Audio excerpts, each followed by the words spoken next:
Bang Rocky, kita lanjutin ngobrol lagi. Saya jujur dengan ingin membahas soal ini dengan nada yang sangat prihatin gitu ya. Ini peristiwa yang terjadi di Lampung. Ada rektor Unila gitu ya, Universitas Lampung itu bersama wakil rektornya dan kemudian ada beberapa orang, ada orang swasta itu terlibat ditangkap oleh KPK. Yang satu itu yang menyedihkan itu adalah modus penangkapannya. Dia ini ditangkap karena menerima suap dari mahasiswa yang ini kalau jalur mandiri kan mereka nggak lolos jalur SBMPTN kalau nggak salah begitu ya. Saya agak terlalu banyak sistem. Yeah. Ini uang bisa berbicara gitu dan urusannya kecil, cemen-cemen nih, 100 juta sampai 250 juta. Tapi saya bayangkan sekarang masuk perguruan tinggi pun juga sudah mulai nyogok gitu. Dan kedua ini saya baca media netizen itu kemudian mengkait-kaitkan karena ternyata beliau ini profesor siapa namanya Karoni atau siapa ini adalah ketua PWN, wakil ketua PWNU kalau nggak salah di Lampung gitu, dan orang kemudian membanding-bandingkan dengan ada Mardhani Maming sebelumnya bendahara NU. Jadi menurut saya ini dua institusi yang sakral gitu seharusnya yang mesti kita jaga nama baiknya.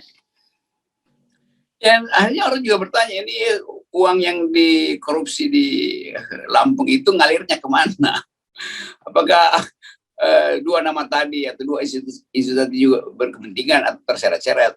Kan tetap orang duga, lo kok ini diasuh secara intelektual yang peralatan utamanya adalah berpikir kenapa dia jadi koruptor, kan itu intinya.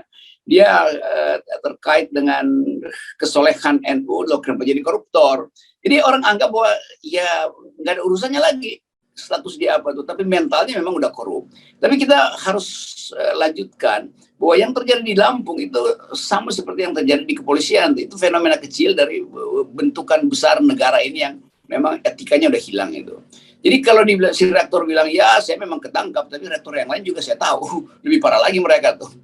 Jual beli disertasi, ada yang rektornya minta supaya langsung ujiannya di depan dia tuh. Jadi hal-hal beginian itu udah lumrah di dalam sistem rekrutmen ketenaga pendidikan di Indonesia tuh. Beberapa waktu lalu ada kasus di Sulawesi Utara, di Manado tuh, di Universitas Samratulangi itu. Ada seorang calon rektor yang kemudian dibully dan ditolak hanya karena si calon rektor ini adalah saudara kandung dari seorang tokoh oposisi gitu. Saya tahu itu. Ada poster besar-besar tuh. Tolak dia karena dia adalah adik dari tokoh oposisi itu. Kami relawan Jokowi tidak ingin seorang saudara tokoh oposisi itu jadi rektor di Manado tuh. Jadi bayangkan sampai segitu tuh. Ya. Nanti Anda cek sendiri ke Saya pikir tadi Anda mau sebutin saudaranya itu siapa gitu ya. Oke, nggak apa-apa, jangan dibuka. Silakan cari siapa rektor yang calon rektor yang di Samratulangi yang ditolak karena gitu ya. Di googling itu sementara dan akhirnya Menteri Nadiem itu memutuskan untuk menunda karena di situ terlihat ada aliran uang tuh. Jadi mulai dari rekrutmen rektor terjadi aliran uang dan demi aliran uang itu jabatan dimuliakan. Demikian juga soal-soal pintu masuk pertama udah aliran uang.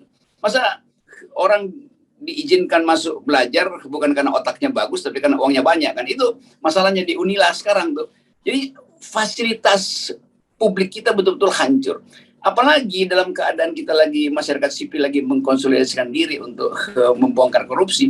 Justru tempat dididiknya etika kesipilan itu di universitas itu yang mempertontonkan korupsi kan. Jadi orang akan anggap ini ngapain kalian masyarakat sipil berupaya untuk bersih, padahal pusat-pusat kalian itu bangkrut secara koruptif semua tuh. Jadi rektor itu kan simbol dari masyarakat sipil. Nah dia sendiri menghina dirinya sendiri itu kan. Jadi masyarakat sipil lagi dibanggakan, nah dia sendiri mengaku ya saya lebih baik korupsi daripada masuk di dalam peristiwa menjadi simbol etis untuk memberantas korupsi itu. Ini tantangan bagi Pak Nadiem sebagai menteri yang disebut Merdeka Belajar. Akhirnya kita balik lagi pada satu soal penting bahwa nggak ada sinyal dari istana untuk memberantas korupsi sebetulnya tuh. Dan itu yang dimanfaatkan oleh orang. Jadi kalau jadi rektor ngapain lagi sih mesti kaya kan? Kan dia bilang saya udah kaya, ilmu saya udah kaya. Tapi mungkin dia lihat tetangga dia yang anggota Komisi 3 itu kok kaya raya, maka dia berupaya untuk hidup seperti Komisi 3 itu. Oke, nah memang ini menarik karena Anda tadi nyinggung soal peran Menristek ya, kalau dulu Mendikbud gitu ya. Ini memang boleh dibilang sebenarnya siapapun sekarang yang menjadi rektor itu adalah drop-dropan dari pusat. Ini pasti dia harus menjaga kepentingan pusat. Kenapa? Karena suara hak seorang menteri atau hak seorang presiden CQ Menteri Pendidikan itu 35% dalam menentukan rektor ya. Saya kemudian baca-baca, oh ya ini ternyata sebenarnya Senat waktu itu tidak memilih si rektor ini. Karena dia kalah, Senat tidak memilih dia, tetapi karena dia dapat satu blok suara, 35% dari menteri, ya dia langsung terpilih menjadi seorang rektor. Dan kemudian kita nggak kaget kalau rektor sekarang pun juga narasinya seperti buzzer, ngomongin soal radikalisme dan sebagainya kan gitu. Lalu dia praktekkan radikalisme itu, yaitu korupsi. Korupsi kan tindakannya sangat radikal kan, yaitu mengambil akar-akar uang di universitas itu kan tentu tindakan radikal primer tuh. Jadi Pak Nadiem akhirnya mesti evaluasi yang disebut hak privilege dari Menteri Pendidikan untuk menentukan rektor itu 30% suaranya tuh. Jadi jangan sampai yang 30% ini justru dimanfaatkan oleh tukang sogok ini nih, yang melihat bahwa oke, mending begitu terpilih lalu dianggap bahwa dia akan bersih. Padahal sebetulnya dari awal dia udah sogok senatnya biasanya supaya dia terpilih, dan akhirnya nanti senat itu akan dia bayar lagi dengan korupsi itu. Sementara Pak Menteri nggak tahu permainan di bawah ini. Ini pentingnya semacam rector watch kira-kira begitu tuh, bukan police watch tuh. Kita mesti bentuk itu tuh. Jadi inti saya adalah bahwa Presiden Jokowi tidak kasih sinyal kuat tentang pemberantasan anti korupsi. Kalau pengusaha nyogok ya oke lah, itu demi memuluskan red tape itu, birokrasi yang panjang itu. Kalau anggota DPR nyuri ya udah biasa itu, tradisi di partainya begitu. Tapi ini adalah rektor, itu artinya presiden harus terangkan kenapa dia gagal untuk memberi brief pada orang yang paling dia percaya sebetulnya, itu para pendidik. Kan itu intinya tuh. Nah sekarang masalah itu yang kita kembalikan ke istana tuh.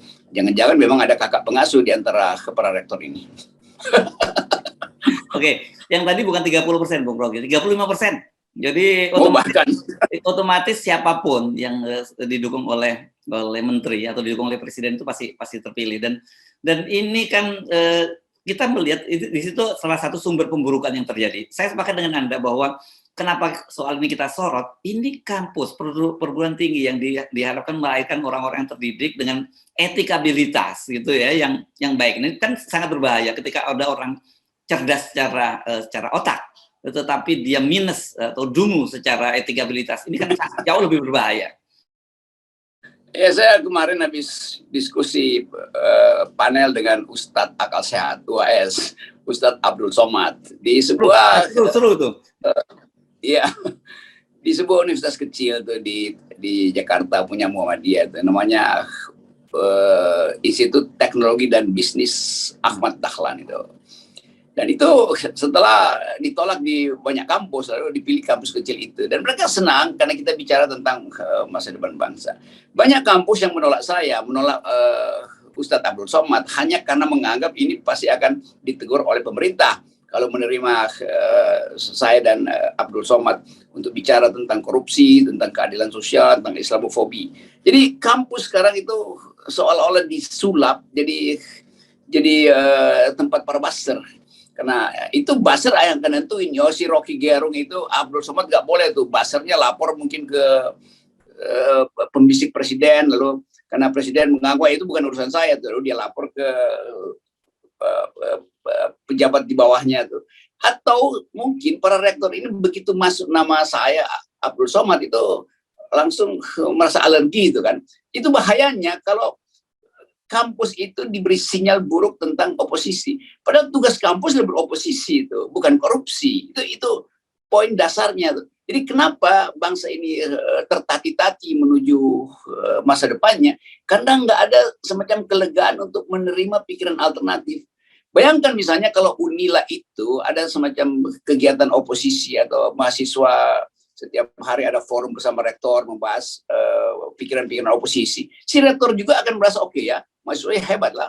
dia mewatch politik istana dan tetap berpegang pada nilai akademis, maka si rektor tidak akan terlibat dalam korupsi itu. Kan ini kan soal suasana. Jadi rektor ini pasti juga bagian dari perbaseran yang mungkin rektor merasa saya mesti piara baser di kampus saya supaya dapat status khusus. Ya, jadi kelihatannya Pak Rektor berpikir dia harus piara baser karena dia dilarang untuk menerima para oposan di kampus itu kan. Jadi supaya seolah-olah ada laporan bahwa kampus itu udah bebas dari oposisi, baser ini dikerahkan, itu perlu uang. Jadi sangat mungkin juga korupsinya itu demi kepentingan memelihara kekuasaan. Dan kalau dia di sidang misalnya terus dia bilang ya saya korupsi karena nggak ada uang dari kakak pembina, jadi saya mesti biara baser sendiri tuh dengan cara itu tuh. Maka terbongkar lagi itu. Nanti ada peta baru nih, peta si rektor Unila itu terkait dengan peta Polda di situ atau peta DPRD. Nanti peta memetakan. Lalu ada rektor lain merasa mulai terganggu karena bisa juga rektor Unila ini nyanyi bahwa dia tahu rektor yang lain di seluruh Indonesia lakukan hal yang sama. Lalu rektor-rektor bilang konferensi pers sama-sama, ini kami tidak menerima uang, sama seperti Kapolda yang tiba-tiba bikin konferensi pers bersama, bahkan terlibat judi online. Jadi ini yang kita sebut tadi gonjang-ganjing yang maha dahsyat sedang berlangsung di Nusantara. Ya, ya. Dan ini kan apa yang terjadi di Polri, kemudian apa yang terjadi di Unila, saya kira, dan kemudian juga ribut sendiri di DPR, itu saya kira ini kan menunjukkan bahwa memang sudah terjadi pemburukan di semua sektor gitu ya. Nah betul, mesti kita anggap begitu bahwa alam sedang mengaduk-aduk bangsa ini, dan adukan terakhir yang tertapis adalah mereka yang betul-betul bersih itu. Nah itu yang lagi kita tunggu. Kita mungkin hanya perlu 2-3 rektor di Indonesia yang betul bersih, lalu bersama-sama dengan 3 politisi yang juga bersih, bersama-sama dengan pejabat-pejabat istana yang masih bersih, lalu ada 9 orang yang kemudian betul-betul jadi Pandawa, kan itu maksudnya. Mari kita bandingkan ini ya, karena kita kan ini orang jadul ya, orang lama, dan Anda juga seperti saya juga dulu aktif di pergerakan. Even bahkan di masa Orde Baru gitu, ketika sangat kuat sekali pemerintahan di masa Pak Harto, itu masih muncul rektor-rektor yang kritis. Orang yang saya kira kalau di UI yang legend ada Profesor Mahar Parjono begitu ya. Kemudian di UGM ada Profesor Kusnadi Hadia Sumantri yang juga mahasiswa gitu. Saya mungkin ada Sultan Iskandar Ali Sabana saya kira ya di ITB dulu. Sabana ya. Ya. Jadi kita masih bisa menyebut itu. Sekarang kita sulit sekali bisa menyebut nama-nama rektor itu yang masih tetap berani tegak itu bicara tentang independensi kampus dan juga kebebasan mimbar akademis.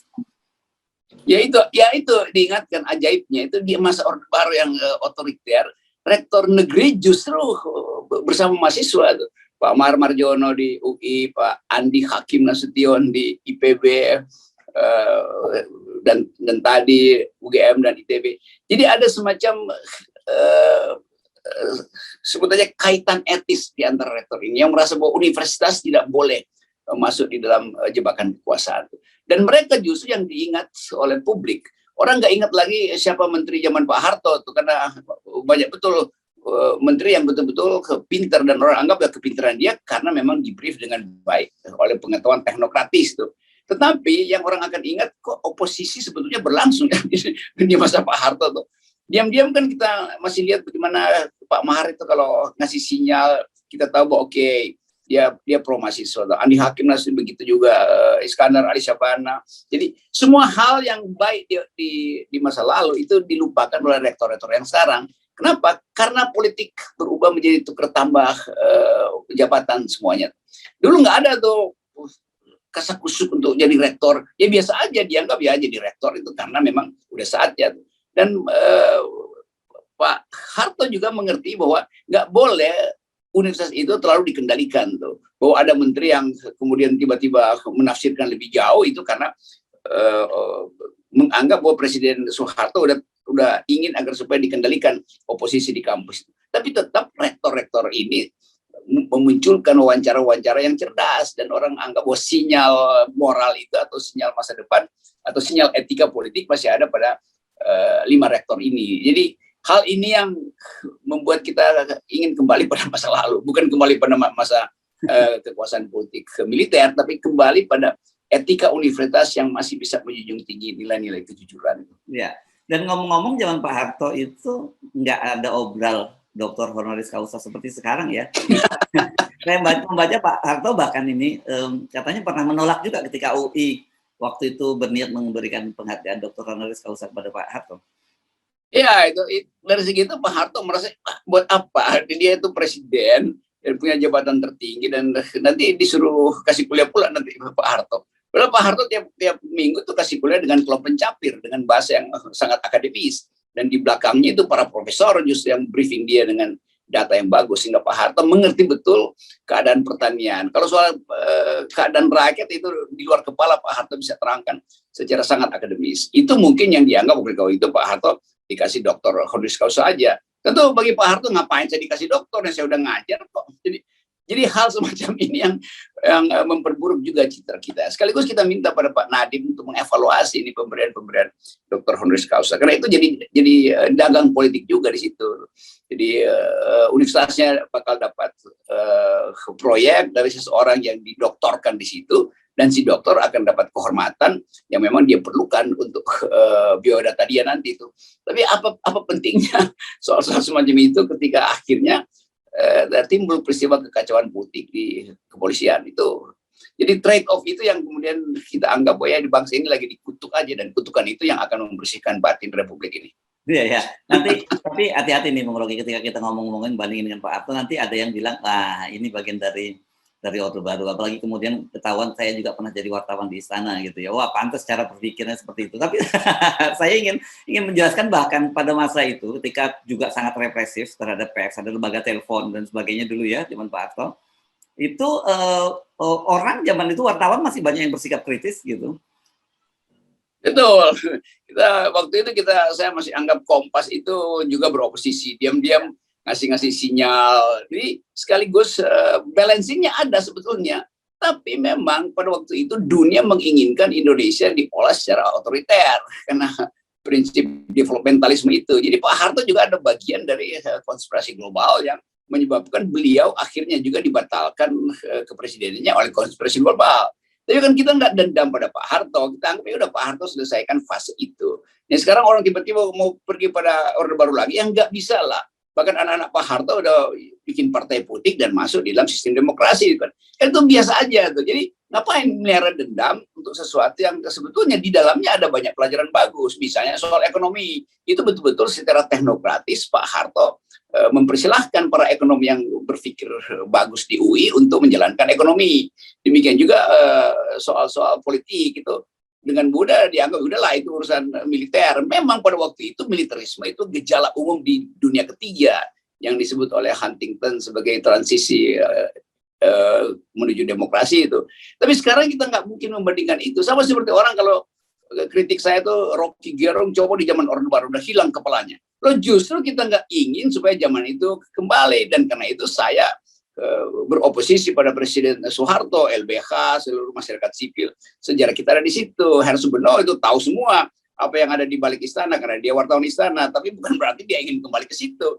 Jadi semua orang yang dungu ini menganggap bahwa kalau kita bikin perbandingan, kita ingin membanggakan bukan. Justru kita bikin perbandingan supaya yang sekarang mengerti bahwa yang ini di era demokrasi bahkan oposisi kok dilarang itu lebih buruk dari era Soeharto sebetulnya tuh. Ya. Dan ini nothing personal ya, bukan personal dengan Pak Jokowi. Nggak ada urusannya dengan soal itu. Karena sebagai wartawan memang kita harus tetap mengambil jarak pada kekuasaan. Saya kira itu posisi media juga seperti itu. Nah, apalagi dalam situasi sekarang ketika lembaga-lembaga yang harusnya berperan sebagai oposisi, terus kemudian ada pemisahan lembaga-lembaga antara eksekutif, yudikatif, dan legislatif, itu sekarang semua di bawah kontrol dari eksekutif. Itu menjadi sangat lebih penting lagi untuk media juga semakin menjaga jarak dengan kekuasaan. Iya, itu pentingnya jurnalis dan kampus itu beroposisi itu. Seminggu lalu saya bicara di Universitas Balikpapan, Uniba. Itu universitas yang juga dapat proyek untuk riset tentang IKN. Rektornya secara terang-terangan mengatakan dia pro IKN. Tetapi dia mengundang saya untuk diskusi, padahal saya anti IKN. Itu rektor yang bagus kan. Lalu kita berdebat di situ. Supaya mahasiswa dengar ada versi rektor, ada versi saya tuh. Jadi Pak Iradi di situ betul-betul itu juga universitas kecil, Universitas Balikpapan, tapi itu universitas keren. karena berani mengundang oposisi untuk bertengkar di dalam forum akademis. Dan saya dengar dari Pak Rektor Universitas Balikpapan, beberapa menteri juga tokoh politik ajak ke situ. Jadi tirulah rektor itu, jangan tiru si rektor Unila yang ketakutan untuk mengundang oposisi tapi berani untuk korupsi. Kan itu ajaib kan? Takut mengundang oposisi tapi berani untuk korupsi. Ya, itu di mana nilai kebesarannya dia? Unila itu memang gitu. Ya udahlah, itu udah terjadi dan mau diapain? Itu pelajaran penting bagi kita untuk mengetahui bahwa arah bangsa ini bahkan diberi sinyal buruk melalui universitas, khususnya Unila. Ya, dan saya tadi amati kan ternyata Anda itu kalau di kampus-kampus besar, apalagi PTN itu ditolak ya, karena takut gitu ya. Tapi kemudian universitas-universitas kecil, ya, tapi ada juga swasta yang nggak berani ngundang Anda kan, yang agak besar gitu ya. Nah, tapi sekarang yang kecil justru berani ngundang Anda. Ini jadi memang kita ingat bahwa small is beautiful, itu terwujud dalam sekarang. Itu dulu kata siapa tuh, kata Schumacher itu, small is beautiful gitu. Jadi sekali lagi nol itu adalah beautiful karena dia small. Dekat ya, small and nol. Nah, nol is beautiful ya. Oke, thank you, Bung Rocky. Yes.